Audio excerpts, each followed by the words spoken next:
Thank you Ashraful and Phil Simmons. নাহিদের একটা গোমর ফাঁস করে দেই আজকে। এর আগের বিপিএলে চিটাগাংয়ে যে হোটেলে টিম উঠেছিল, আমি সেখানে উঠলাম।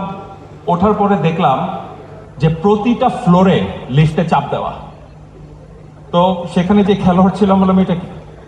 বললো যে এটা নাহিদ রানার কাজ। তো মোটামুটি 24-25টা ফ্লোর, 1 থেকে শুরু করে 24টা পর্যন্ত সেখানে লিফটে কল দেওয়া ছিল। তো ফাস্ট বোলারদের অনেকে বলে যে একটু স্ক্রু ঢিলা থাকতে হয়, কথা সত্য নাই?